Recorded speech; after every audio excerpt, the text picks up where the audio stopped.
So you had a couple of moments to chat with people around you. So what I want you to try and do now is to offer me some possible interpretations and link the work to other examples to support what you're saying. So Bianca, since you weren't here for the previous lesson, I'm going to ask you to give me some feedback here. And please feel free to come and support Bianca if she gets stuck. All right? Because this is not a test. This is collaboration with me driving the whole process. So what did you come up with? About identity. Okay, so it's about identity, but in particular, if I just said it's about identity, you would sit there and say, what about identity? So it's about what kind of identity? What do you think he's dealing with? Gender. Okay, so we've got issues to do with gender. What in particular? Dressed up as a woman and put himself where the woman was supposed to be in the original. Is he dressed up as a woman? She's got high heels on. He's got high heels on, but he hasn't deliberately made himself look like a girl. Because you picked up very quickly that it was a man, didn't you, when you looked at him? So we've got issues to do with gender and identity. But there's something else quite specific. He's got high heels on, yeah, he's wearing a wig, he's got the thing around his neck. What do you think he's dealing with? Cross-dressing. Cross-dressing, transgender relationships. Now you wouldn't know this. This is just a little bit of information I'm going to give you for free. But in Japan, there is a whole society where this is quite normal. Okay, so this transgender dressing up like women, cosplay. Where do you think it came from? The Japanese love to dress up. But it's very much about this exploration, remembering it's made in 1988, about homosexuality and that the role, the delineation between the roles of men and women. And we know from what we've heard with the Samoan stuff that we've looked at in the past, that for some cultures there is no delineation between male and female. There are areas where it's quite grey. We know from ancient Greece and ancient Rome, the way that we see the roles of men and women and the sexuality of that is quite different. Okay, so again, we've got issues to do with identity. So thanks, Bianca. Lillian, you weren't here yesterday either. What have you picked up looking at this work? The cultural aspects, so it's no longer European. Okay, so you can see these cultural references. So it's very much Japanese. So what can you see in this painting, or this photograph actually, that you can recognise as Japanese? The kimono that he is sitting on, which has got the cranes, which are very much a Japanese symbol. What else? The cat. We've got that black lucky cat that we always see in Asian shops, where it comes in and pulls all the good luck in. Anything else? He looks very Asian too, doesn't he? Yeah. Why would an Asian artist, here's a question for, who will I ask? I'll ask Marie. Why would an Asian artist choose to appropriate and recontextualise a well-known European painting? Can't get this wrong, so just throw an idea out there. Why would he do it?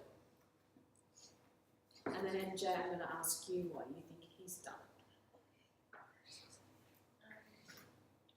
Bianca's going to jump in with an idea. Is it because like all the other ones similar to that are from Europe, and he wanted to show that their country, whatever, is superior as well? Something like that. Very intuitive. Did you hear what she just said? Yeah. Okay, we've got a very interesting challenge here by this artist. It's a very different challenge to what Manet was dealing with. But he's basically saying, okay, we have all these really famous artworks from the West. So here I am, a Japanese artist. Where do we fit into the grand scheme of things? And Japan, according to the Japanese, is far more superior than anywhere else in the world.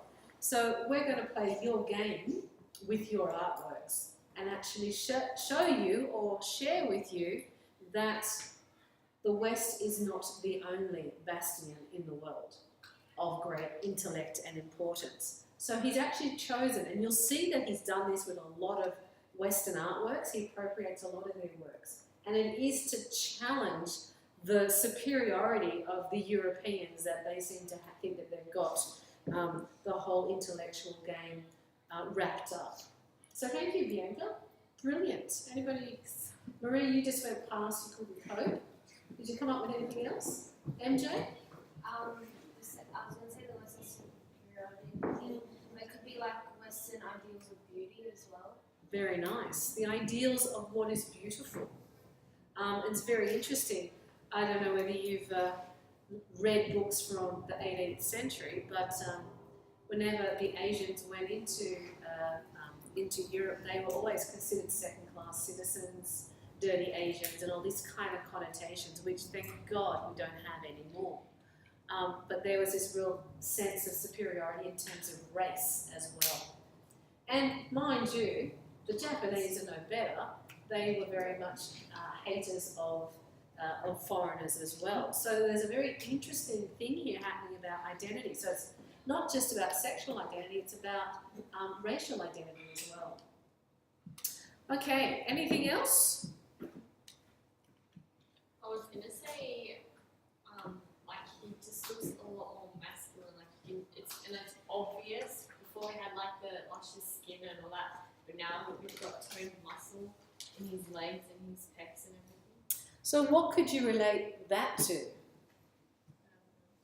Well, this is 1988, as opposed to the luscious curves of the past. If we go to a fashion parade, how many curves are you seeing? None. They look more like that with breast implants. The women today look more androgynous than they do anything else. So that also could be a reference to perceptions of beauty. So a nice insight. Remember, if you make an observation, what do we have to do with it? Back it up. Back it up. All right, I'm going to have to wind this up in a sec. Yep. Self-portraiture.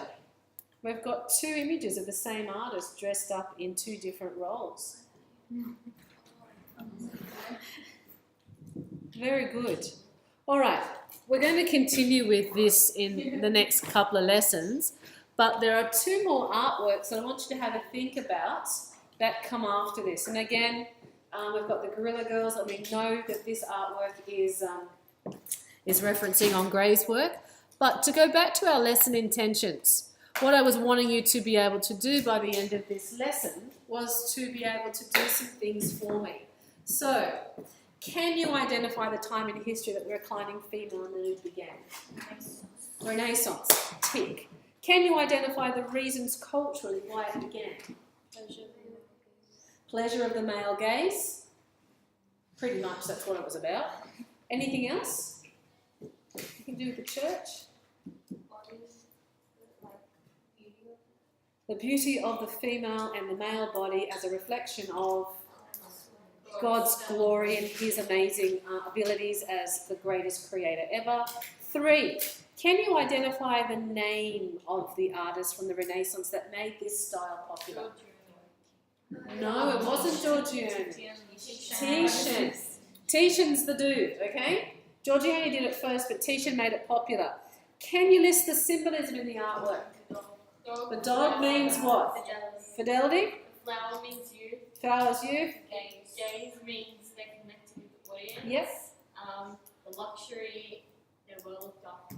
Yep. And the hand placement. Hand placement on the genital areas. Okay, these are the sorts of things we're going to see. Can you list some artists who've used the genre and the names of some of their artworks? Okay. Let's start at the top. Which is the first artwork that you saw? Giorgione, and the artwork was called? Sleeping Venus. Sleeping Venus. The second one was? Titian Venus. Excellent. Did you get the third one? The rope.